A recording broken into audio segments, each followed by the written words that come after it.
the most, Monster Mo bringing the heat. Every episode is a real treat. Just talk, real talk every single day.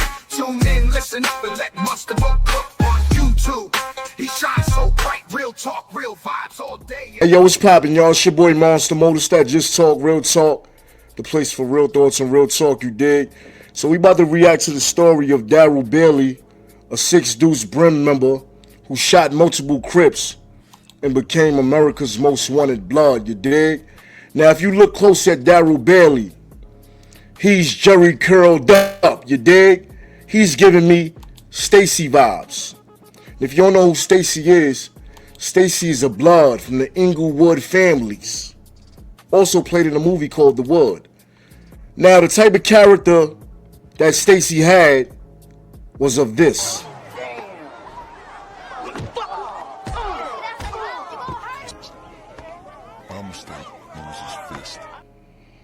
I say ouch.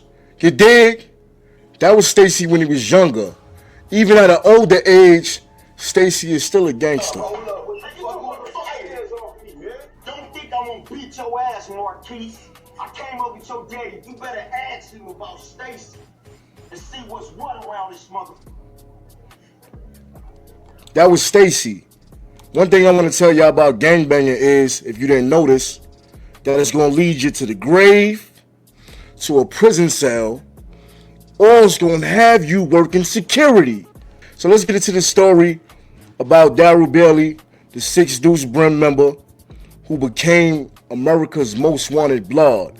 In this episode, I'm gonna detail the story of Six Deuce Brim member Daryl Bailey, aka Little Trigger.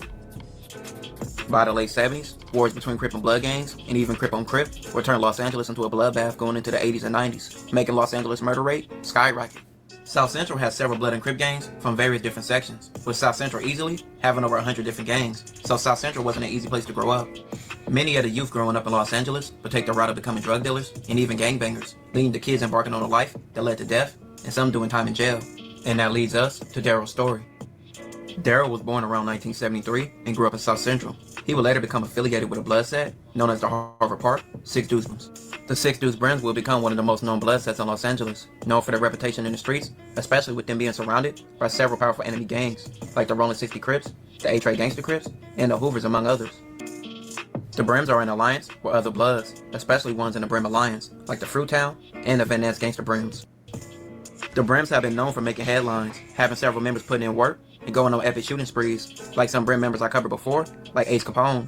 Ace Capone shot at a crowd of Hoovers at a party, leaving some dead after they robbed him. Also, a man named Little Sonny. Little Sonny killed several Rolling 60 Crips after his brother was murdered, but these men are both serving life sentences for the murder they committed. And Daryl, aka Little Trigger, will follow in their footsteps, and he will live up to his name. On August 31st, 1988, Daryl was trying to build his name up in the set and trying to get more recognition from his gang. For Daryl, it was time to put in some work, so he would go through several areas his enemies would be. Daryl shot randomly through enemy gang territories, wounded 3 people. One of those 3 people was a young man named Jerry Johnson.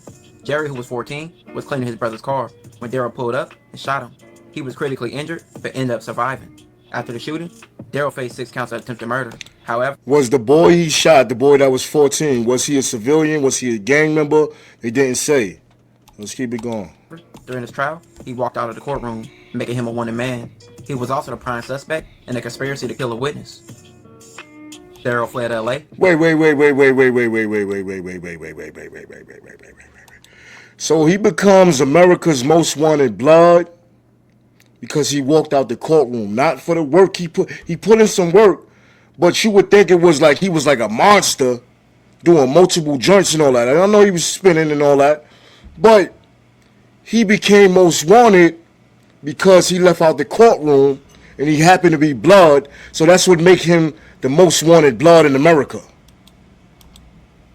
And went far away to St. Louis. He had several family members there. And by this time, LA gang culture spread across the country. St. Louis became full of Crips and Blood gangs brought down by LA gang members. It was even a brand set in St. Louis. Daryl was even related to featured rapper Chingy, which Chingy would talk about his family ties on Vlad TV. Hey yo, he looked like Chingy too. I'm gonna keep it real. Look at Chingy and look at your man Daryl. Them dudes related. Let's be real here. Let's keep it going.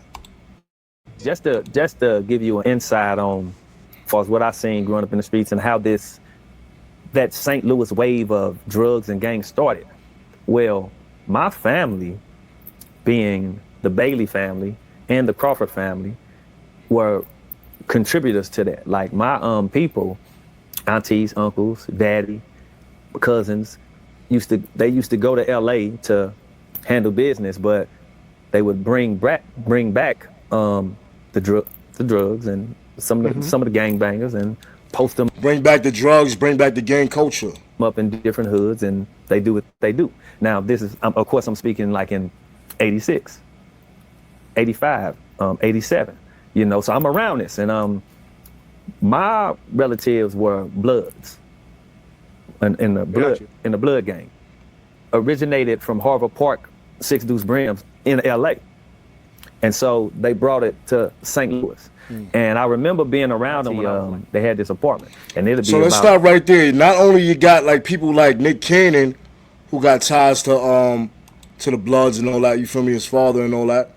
You got Chingy, who you thought was a gang. Chinga-lang and Chinga-blang, who you thought was a gang, but his family is the ones that brought the Six Deuce Brims, the Harvard Park Brims, to St. Louis. He the one brought the Jerry Curl juice to St. Louis. Of 10, 15 Bloods in there, my older relatives now. It used to be Crips who would come over because they needed to talk to my auntie and my uncle business. So LA Crips be coming over, and I'm young, but I know pretty much what's going on. I pay attention, you know what I mean? And so they would almost get into it, the Bloods and the Crips. But because of my uncle and auntie, they didn't, because it's business. And so that wave started in St. Louis. As far as that's how the gang banging, the drug and the gang banging stuff in St. Louis, that's how that started. So Daryl was already connected in St. Louis in various ways. But for Daryl, police was hot on his trail, and it made it worse. His story would appear on national. So because Daryl was on the run, he ended up in St. Louis and changed the culture in St. Louis. You heard? That's ill. So he ran out the courtroom, became America's Most Wanted Blood. Yeah, I'm America's Most Wanted Blood. They go to St. Louis, it paints the town red. Broadcasted show, America Most Wanted, which detailed the history of criminals and some being on the run. A segment about Daryl came out on December 10th, 1989. And actor Tyron Turner, most known for his role as Kane in Menace to Society, will play Daryl. Like many boys growing up in tough South Central LA, Daryl Bailey joined the street gang. You know you got the blast tonight, blood.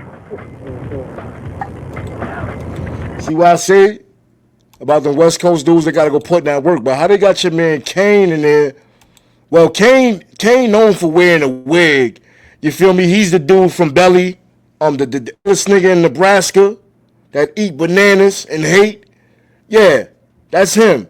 But shout out to Kane, though. This is funny right here. I didn't know he played in this. I might have to go watch this. LA, Daryl Bailey joined the street gang. You know you got the blast tonight, blood. Oh, I was saying them dudes got to go put in that work. On August 31st, 1988, police say Bailey set out to make his mark, the easy way, with a gun. According to police, he rode through rival gang territory, point stopping just long enough to gun down 14-year-old Jerry Huff as he cleaned his brother's car. After the rampage, Bailey faced 6 counts of attempted murder, but even before his trial was over, he walked out of the courtroom and disappeared. Police suspected Bailey had fled Los Angeles and headed for St. Louis, Missouri, where he had family. The America Most Wanted segment led to police getting several tips about Daryl's whereabouts. A gang task located Daryl to a house owned by his aunt. However, he fled before the police could catch him. Your tips gave confirmed sightings to a special anti-gang task force in St. Louis. They tracked Bailey to this suburban house owned by his aunt. But Bailey disappeared again, just hours Nigga Chingy was in there performing as a kid, like, ching-a-ling and dang-a-ling. before police arrived. On January 8th, 1990, police got a tip claiming Daryl was in a house in St. Louis. When police arrived, they found a suspect leaving the house and questioned him. He would tell the police that Daryl was hiding in the house. Police would later find Daryl hiding in the attic. Ratted on them. Daryl was arrested by 7 members of the Fugitive Apprehensive Strike Team in St. Louis. He was arrested in an area called Velda Village. St. Louis police would say that America Most Wanted was instrumental in the arrest of Daryl. Detectives said without their profile on Daryl, they would have not known that Daryl was a fugitive. They would go on to say he was known to us, and we were quickly able to pick up his trail. We developed several informants who knew Daryl, and developed several good leads. The task force turned up the heat, and Monday, their work paid off.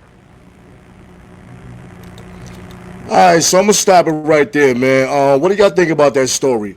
I thought this was a super gangster story. I thought this man was running, like he said, he shot multiple Crips. What he said, he shot multiple Crips? He shot multiple Crips and became America's most wanted blood. So that 14-year-old could have been a Crip, because you know they all grew up in them hoods. He shot 3 people. Got snapped. Was in court. Left the courtroom, and that's how he became America's most wanted blood. Not for no ruthless, wild, crazy-ish. And real thoughts and real talk, I ain't even gonna get into it. We just gonna respect him because he did move to a different town and laid this game down there. Let people know who he be. You feel me? And this happens to be Chingy's uncle. You heard? So that's crazy. So I want y'all to comment down below and tell me what y'all think about this, man. It's your boy Monster Mo. It's that Just Talk, Real Talk, the place for real thoughts and real talk, you dig? Don't get caught slipping, man. And stay off that social media. Yo, you know I never wore those, but feel like I'm putting on those 40 B-lows. It's a war, yo. Shit you wear when the winter come and it's cold. Got the juice and it's really coming from the soul. Rockin' red, yelling bees up with one of those. Monster Mo will make you bleed from your fucking nose. My Crippy, fuck with me, show me some of his codes. Man, fuck that game talk, I'll get some of them hoes. I gotta motivate, I cannot stay up in the same place. I can't just follow everything some game say. I feel like in my time back in the day wasn't no play. It always was a robbery on payday. I carry guns or a knife, the bitches had mace spray. I don't do no drive-bys with an AK. Whoever pop the shit don't hate on me, I just say they gay. Never say that shit up in my face, okay?